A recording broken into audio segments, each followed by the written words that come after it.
안녕하십니까. 신의균의 국방TV 시큐리티 뉴스입니다. 자, 오늘도 아주 중요한 안보 소식들 살펴보겠습니다.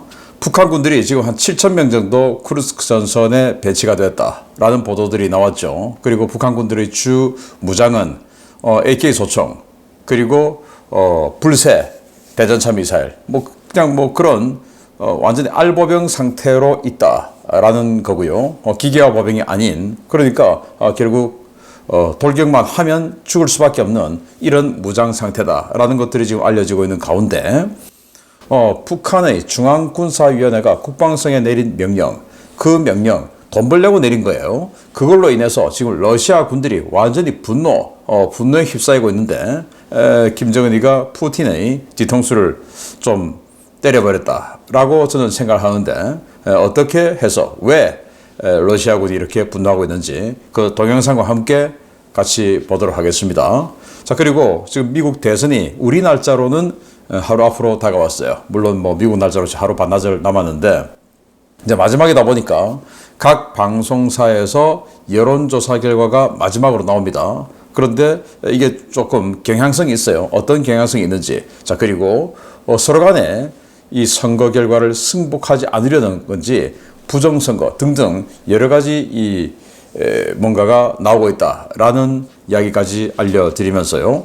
자, 그리고 밀리터리 매니아라면 굉장히 관심이 있을 소식인데, 자, 미국이 허락을 해서 네덜란드의 F-16 전투기가 우크라이나에 갔죠. 그 우크라이나에 간 F-16 전투기가 하르키우 상공에서 하르키우를 폭격하러 오던 러시아의 최신형 전폭기 수호이 34를 공대공 미사일로 격추를 시켜버렸어요. 그런데 이 미사일들은 우리 한국군도 가지고 있고 이 F-16 한국군 가지고 있는데, 자, 이런 것들이 처음으로 우크라이나의 F-16이 미국으로부터 받은 무기로 러시아 본토에 있는 전투기를 공대공으로 격추시킨 사례가 발생을 했는데, 이 상황에서 러시아의 최신의 전폭기가 그들이 홍보하던 그 성능과는 전혀 다른 이런 성능을 보여준 상황이었다라는 것까지 같이 보도록 하겠습니다. 첫 번째입니다. 미국 대선이 이제 하루 앞으로 다가왔습니다. 언론과 여론조사 기관들이 성향에 따라 서로 다른 조사 결과를 발표하고 있는 가운데 이제 전 세계의 운명은 개표가 끝나는 이번 주 중반에 결정될 것으로 보입니다. 카멜라 해리스 부통령이 뒷심을 발휘하며 주요 경합주에서 도널드 트럼프 전 대통령을 제쳤으며 전국 지지율에서도 트럼프 전 대통령을 3%포인트 앞서고 있다고 ABC 뉴스가 현지 시각 11월 3일 보도했습니다. 대선을 앞둔 사실상 마지막 여론조사 공표가 되는 이번 발표에서 ABC 뉴스는 입소스와의 공동 여론조사를 통해 해리스 부통령이 전국 지지율에서 49%를 기록해 46%에 그친 트럼프 전 대통령을 이기고 있다고 밝혔습니다. ABC와 뉴욕타임즈는 해리스 부통령은 7대 경합주 가운데 4곳인 네바다, 노스캐롤라이나, 위스콘신, 조지아에서 트럼프 대통령에 앞섰고 펜실베니아와 미시간에서는 동률, 애리조나에서는 열세인 것으로 나타났습니다. 친민주당 성향인 ABC와 뉴욕타임즈는 해리스 부통령의 승리를 점치고 있는 반면 친공화당 성향의 매체들은 트럼프 전 대통령의 승리를 예상하고 있습니다. 폭스뉴스 등이 인용하고 있는 아틀라스 인텔은 트럼프 49%, 해리스 47.2%의 지지율을 기록 중이며 트럼프가 312명의 선거인단을 확보해 대선에서 승리할 것이라고 보고 있습니다. 문제는 대선 결과에 대한 불복 가능성입니다. 신분증을 확인하지 않고 사전투표가 진행된 주가 많고 일부 지역에서는 전산 입력 과정에서 트럼프를 눌러도 해리스에 기표되는 현상들이 보고되는 등 친공화당 진영에서 대규모 부정선거 가능성을 제기하고 있기 때문입니다.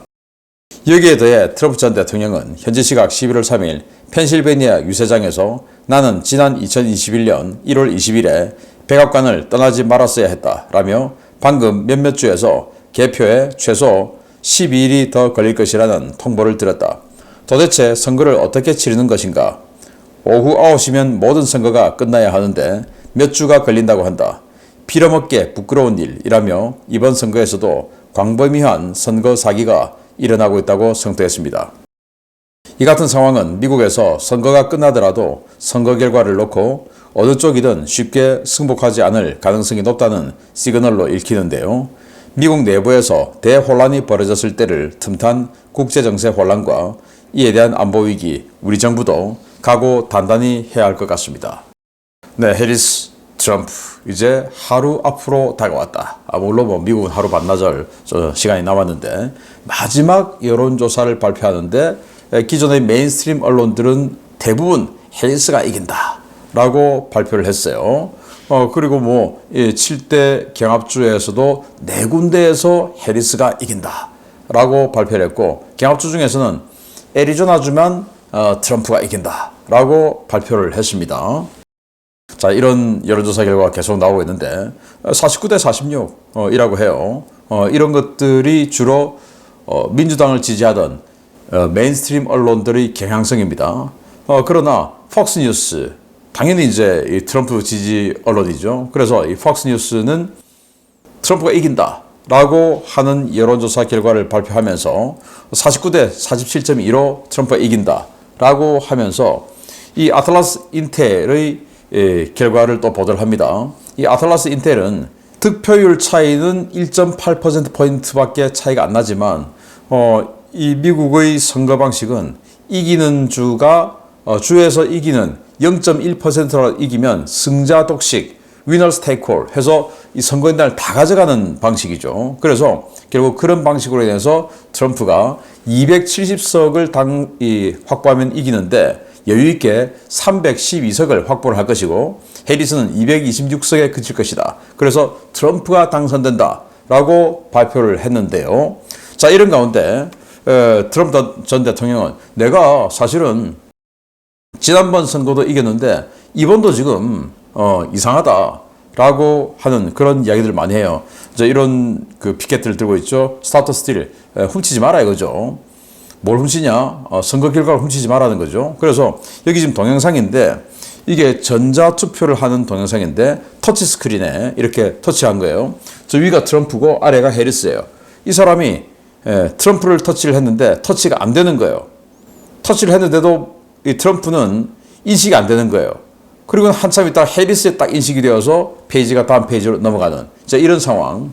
그리고 제가 말씀드렸지만 일부 주에서는 신분증도 보지 않고 제가 신인균이에요 하면 알았어 신인균 그러고는 그냥 투표를 하게끔 해주는 이런 주들이 많죠.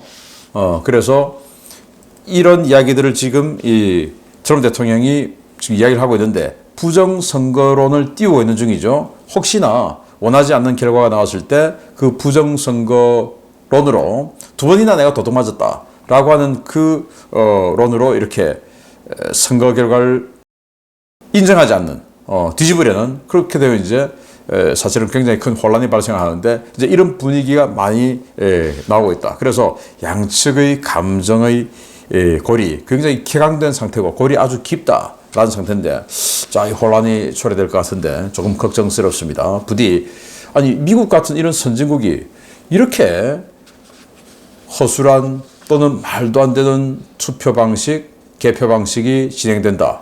이건 저는 정말 믿기 힘든데요. 동영상까지 나오니 안 믿을 수도 없고 정말 기가 막힌 상황입니다. 정말 미국 전 세계 민주주의 국가의 선두주자라고 할 수 있는 미국이 이런 식으로 민주주의 꽂힌 선거를 훼손하면 안 되겠죠. 이 주장이 사실이라면 그래서는 안 되겠습니다. 두 번째입니다.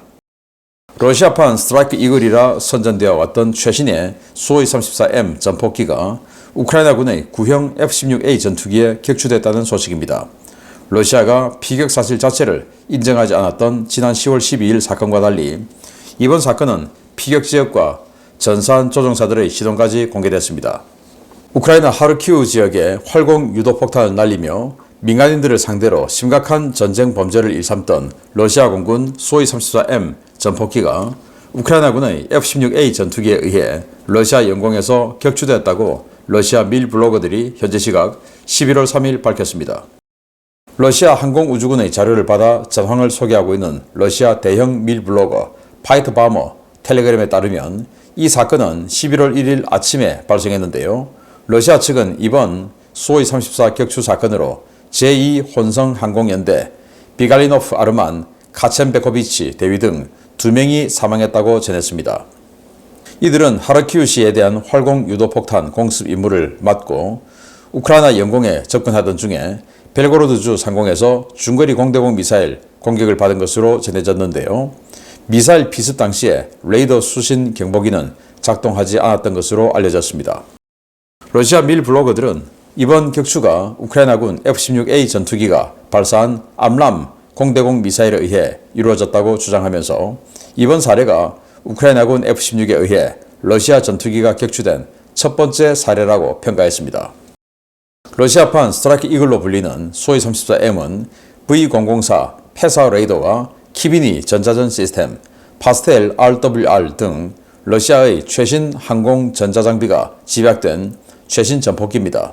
재원상 우크라이나 공군의 모든 대공 미사일을 회피, 교란할 수 있는 능력을 가지고 있지만 다른 모든 러시아 무기들이 그랬듯이 소위 34M의 실제 성능은 카탈로그 데이터에 크게 미치지 못했습니다. 이번 격추가 사실일 경우에 서방 세계가 제공한 전투기가 러시아 영공에 있는 러시아 전투기를 격추한 최초의 사례가 됐는데요. 압도적인 제공권을 보장한다던 러시아의 자랑, 소위 35와 소위 57은 다 어디 갔는지 모르겠습니다. 네, 소위 34 전폭기입니다. 미국이 F-15E 스트라이크 이걸 가지고 이 걸프전 때 스커드 미사일 헌팅하고 하는 것을 보면서 와, 우리도 저런 거 있어야 되는데 하면서 만들었던 게 이거죠. 그래서 수-27 프랭커 전투기를 기반으로 해서 이 조종석을 사이드 바이 사이드 양쪽으로 이렇게 두 명이 앞뒤로 앉는 게 아니라 병렬로 이렇게 앉는 방식이에요. 그래서 이 기수가 아주 넓적하게 마치 이 백조처럼 생겼던 이 수-27이 오리 주둥이처럼 이렇게 넓적하게 된 거예요.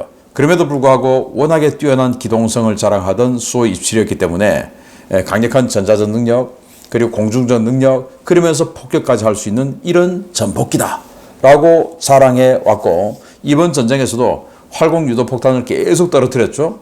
이제 활공 유도폭탄 한 20km 날아가는데 그걸 떨어뜨리기 위해서 하르키우 민간인 아파트 계속 폭격하고 있지 않습니까? 그것도 하러 온 겁니다. 왔는데 국경 쪽으로 접근하다가 그냥 미사일에 맞아버렸다라는 건데, 자, 이 현대적인 이 전투기들은 미사일이 날아오기 전에 어떻게 됩니까? 레이더로 나를 조사하게 되죠. 그래서 내가 적 공격 레이더의 조사를 받게 되면 레이더 경보 시스템이 작동을 하게 돼요. 경보를 울리게 되죠. 그런데 그렇게 되면 이제 회피를 하면서 여러 가지 교란 장치를 체프나 플레어나 상대의 미사일의 종류에 따라서 이런 걸 터뜨리면서 회피를 하는데 전혀 그런 거 없이 그냥 나가다가 미사일 맞고 추락을 해서 죽었다. 조종사도 다 죽었다라는 겁니다. 그래서 사망이 확인된 이 조종사예요. 이 대위입니다. 이 대위가 그동안 몇 번 출격했는지 모르겠지만 하르키우의 민간인들을 향해서 계속 활공 유도 폭탄을 떨어뜨리는 전범 행위를 했겠죠.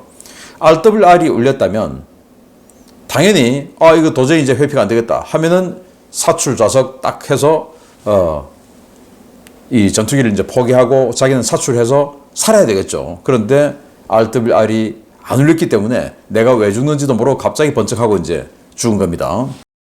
자, 여기 보시면 이 텔레그램인데 파이터 바머라는 이 인플루언서가 러시아예요. 그래서 러시아 군으로부터 정보를 받아서 주로 공군 관련한 어떤 정보를 올려주는 사람인데, 물론 러시아 입장에서 이렇게 이 전투기가 이번에 격추됐다라고 하면서 당신들을 영원히 기억하겠다. 많은 사람이겠죠. 이 파이터 바머도 공군 출신이라고 하니까.